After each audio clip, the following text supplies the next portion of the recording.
अगर आपको पूरी रात सोने के बाद में भी सुबह उठ के ऐसा लगता है कि यार नींद पूरी ही नहीं हुई, और नाश्ता करने के बाद ऐसा लगता है कि बस अब कोई ना उठाए, वेट है जो बढ़ता ही जा रहा है और बाल है जो झड़ते ही जा रहे हैं, पेट साफ नहीं हो रहा है क्योंकि कॉन्स्टिपेशन रहती है, और स्किन पे कितना भी मॉइस्चराइजर लगा लो वो ड्राई ही रहती है, अगर ये सारे सिम्टम्स हो रहे हैं तो ऐसा हो सकता है कि आपको हाइपोथायराइडिज्म का प्रॉब्लम शुरू हो गया हो। हाय, मेरा नाम मनीषा मेहता है, मैं क्लिनिकल और स्पोर्ट्स न्यूट्रिशनिस्ट हूँ, और आज की इस वीडियो में हम बात करने वाले हैं हाइपोथायराइडिज्म के बारे में। थायराइड क्या होता है, वो कैसे काम करता है, वो खराब क्यों हो जाता है, और उसको ठीक करने के लिए रूट कॉज पे आप क्या क्या चीजें कर सकते हो, इन सब चीजों के बारे में इस वीडियो में हम बात करेंगे। सबसे पहले मैं बात करना चाहती हूँ एक छोटी सी करेक्शन की, जो हम सभी लोगों को जरूरत है, क्योंकि हम सब लोग इसको गलत बोलते रहते हैं, and that is calling hypothyroidism as thyroid. इसको थायराइड हो गया है, इसकी तो थायराइड की गोली चल रही है।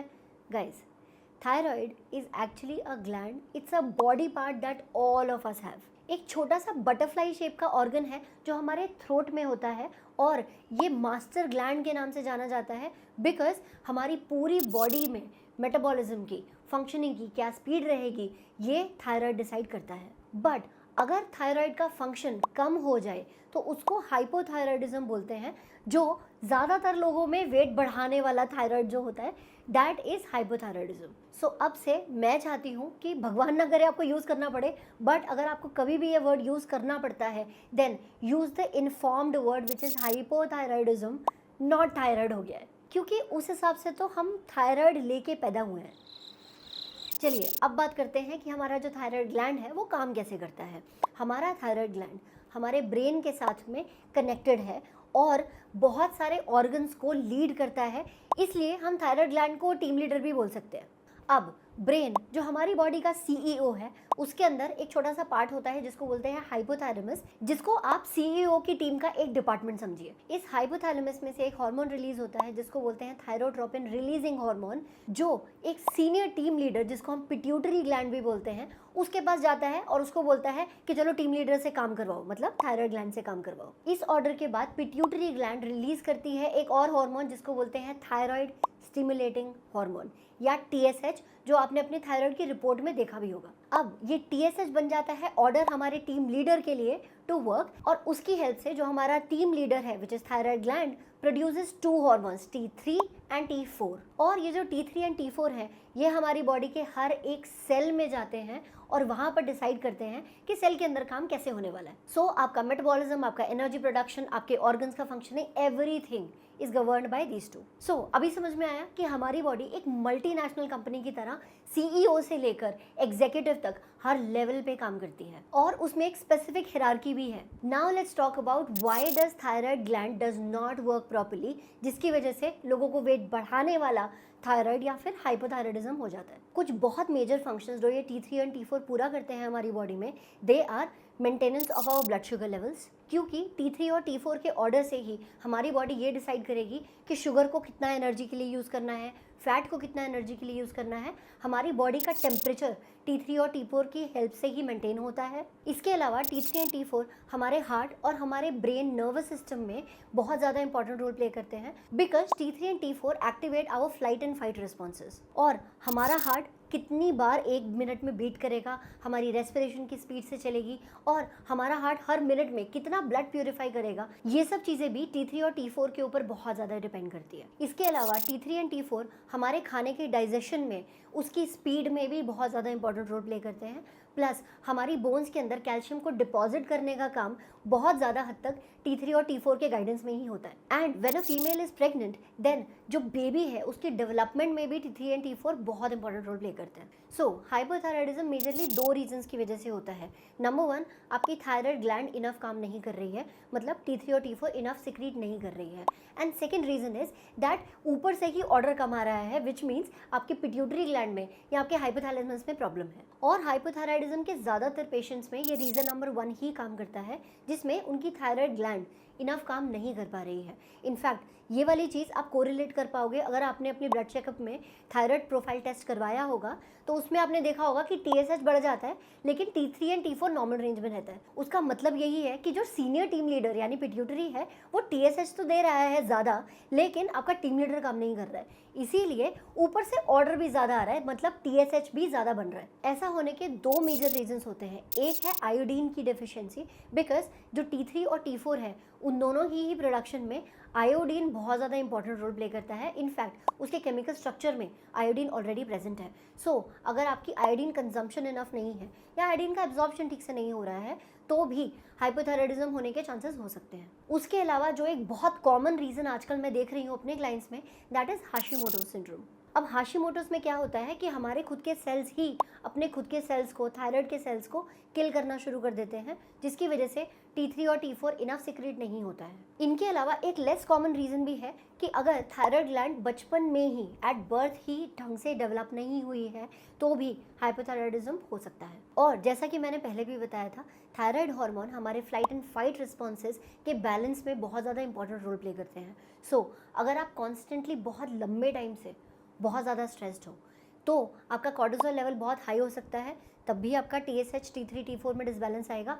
और अगर आप बहुत ज़्यादा सेडेंटरी हो तो आपका कॉर्टिसोल लेवल कम भी होगा, उसकी वजह से भी एड्रीनल इनसफिशिएंसी हो सकती है, जिसकी वजह से भी हाइपोथायराइडिज्म पॉसिबल है। प्लस अगर आपको PCOD या इर्रेगुलर पीरियड्स हैं और अगर आपके मेंस्ट्रुएशन हार्मोन्स में कुछ डिसबैलेंस है तो वो भी आपके थायराइड हार्मोन को अफेक्ट कर सकते हैं। इनफैक्ट आजकल मैं बहुत ज़्यादा कॉमनली देख रही हूँ कि लड़कियों में PCOD, irregular periods, painful periods होते हैं। और अगर आपको भी इनमें से कोई भी प्रॉब्लम हो रही है then there is something specific that I have created for you which is she sync program, जिसमें थोड़ी सी scientific understanding, right workouts and with habit changes you can undo these issues in 3 months. If you would like to have more details on the SheSync program, then I'm going to link it in the description box. Medically, thyroid के symptoms को manage करने के लिए T3 और T4 tablet के form में patients को दिया जाता है। However, ये चीज़ आपने नोटिस की होगी कि एक बार किसी को अगर थायराइड की गोली लग गई तो उसके बाद वो गोली कभी बंद नहीं होती है। इनफैक्ट ये इतना ज़्यादा कॉमन है कि वो गोली नहीं छूटेगी कि हम लोगों को लगता है कि वो गोली कभी छूटने के लिए बनी ही नहीं है। However, there are 2 downsides of it. Number 1, ये गोली खाने के बाद में भी बहुत सारे लोगों को सिम्टम्स फिर भी आते रहते हैं। एंड सेकेंड डाउनसाइड इज़ कि जब आप कोई भी हार्मोन बाहर से लेते हो तो हमारी बॉडी के अंदर उसका प्रोडक्शन थोड़ा और कम हो जाता है। इनफैक्ट इसी की वजह से एक बार किसी को हाइपोथायराइडिज्म की गोली लगी तो उसका डोसेज हमेशा बढ़ता है, कभी कम नहीं होता। However, if you focus on the right kind of lifestyle then you not only can reduce your dosage but you can also remove that tablet from your life. And no, इस YouTube video के basis पे आप अपनी गोली खाना बंद मत करना, बिकॉज अभी हमें ये नहीं पता है कि आपका थायराइड कौन सी कैटेगरी का है, आपको किस लेवल पे थायराइड में डिसबैलेंस है और उसको ठीक करने के लिए आपके लाइफस्टाइल में क्या क्या चीज़ें आप अभी खराब कर रहे हो जो आपको ठीक करने की ज़रूरत है। So talk to your doctor and consult a qualified clinical nutritionist so that आप उन दोनों के साथ में मिल के अपने थायराइड लेवल्स पे काम कर सको एंड देन ग्रेजुअली आप अपनी टैबलेट छोड़ सको। If you would like to sit with me for your one on one session, उसका भी लिंक मैं डिस्क्रिप्शन बॉक्स में डाल दूंगी, you can book a session with me. इस टैबलेट के कुछ साइड इफेक्ट्स भी होते हैं which include lower bone density,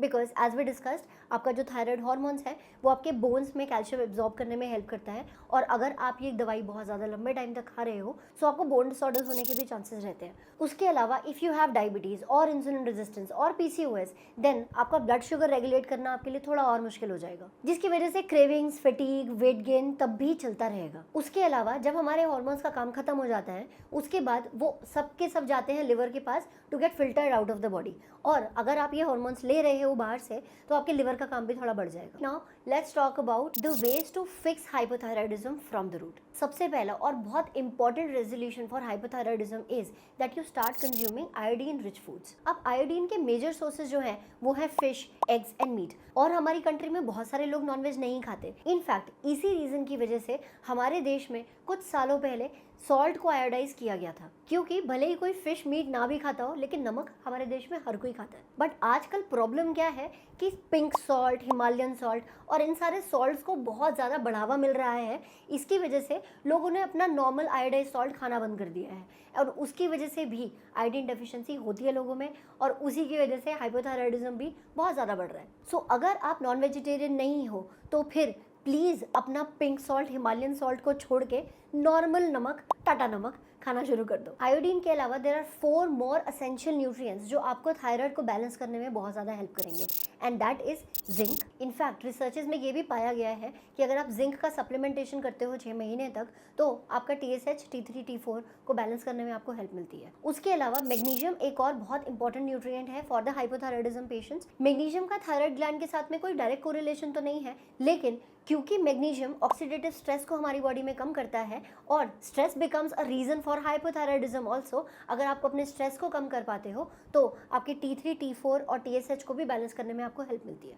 magnesium का best source is all the nuts that you can eat. Next micronutrient for the hypothyroidism management is selenium. और आजकल Instagram पे, सोशल मीडिया पे आप सेलेनियम के लिए खाली एक सोर्स देखते हो जो है ब्राज़ील नट, और आजकल जिसे देखो वो इतने महंगे ब्राज़ील नट्स खा रहा है, बट जितने भी हमारे इंडियन नट्स हैं उन सब में भी सेलेनियम होता है, तो आप अपने नॉर्मल रेगुलर इंडियन सोर्सेज से भी सेलेनियम ले सकते हो। However if you speak to your doctor and you can take a supplement for selenium, that is going to be the best way possible, because researches में ये चीज़ prove हो चुकी है कि अगर आप 83 micrograms of selenium for 4 months consume करते हो तो देर आर 30% चांसेस कि आपका थायराइड फंक्शन कंप्लीटली रिस्टोर हो जाएगा। And the next micronutrient for hypothyroidism management is iron. जो T3 और T4 के प्रोडक्शन के टाइम पर केमिकल रिएक्शंस होते हैं उनके अंदर एक बहुत इंपॉर्टेंट हार्मोन है विच इज थायराइड पेरोक्सीडेज और TPO। अब ये जो TPO है इसके केमिकल स्ट्रक्चर में आयरन एक बहुत इंपॉर्टेंट मिनरल है, और ज़्यादातर जिन लोगों को हाइपोथायराइडिज्म होता है उन्हें अनीमिया भी होता है। सो अगर आप आयरन के सोर्सेज कंज्यूम करते हो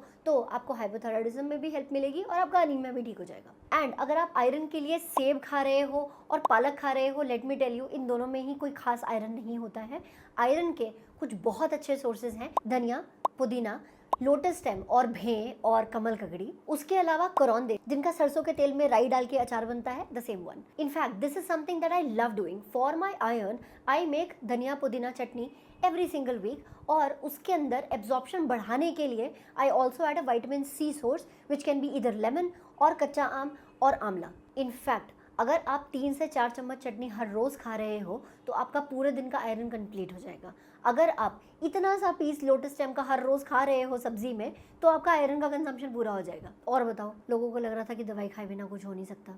आई होप इस वीडियो से आपको बहुत ज़्यादा क्लैरिटी मिली होगी कि आपको हाइपोथायराइडिज्म अगर हुआ तो क्यों हुआ, और उसको ठीक करने के लिए फंडामेंटल लेवल पे आप क्या कर सकते हो। अगर आपके आसपास किसी को भी हाइपोथायराइडिज्म है तो प्लीज़ ये वाला वीडियो उनके साथ में भी शेयर कर देना। And in the next weeks video मैं बात करने वाली हूँ कि अगर आपको हाइपोथायराइडिज्म है, आपका न्यूट्रिशन कैसा होना चाहिए, आपका वर्कआउट कैसा होना चाहिए, और आपका लाइफस्टाइल में आपको क्या क्या चीज़ें चेंज करने की या ऐड करने की ज़रूरत है जिससे आप अपने हाइपोथायराइडिज्म को कम्प्लीटली रिवर्स कर सको। And if you are someone who has issues with their periods then you know she sing program का लिंक मैंने डिस्क्रिप्शन बॉक्स में डाल दिया है। If you want to have a one-on-one session with me, उसका link भी मैंने description box में डाल दिया है। I hope this video added a lot of value for you, and on that note I am going to see you next week with another video. Until then, I hope that you stay fit and healthy. Bye.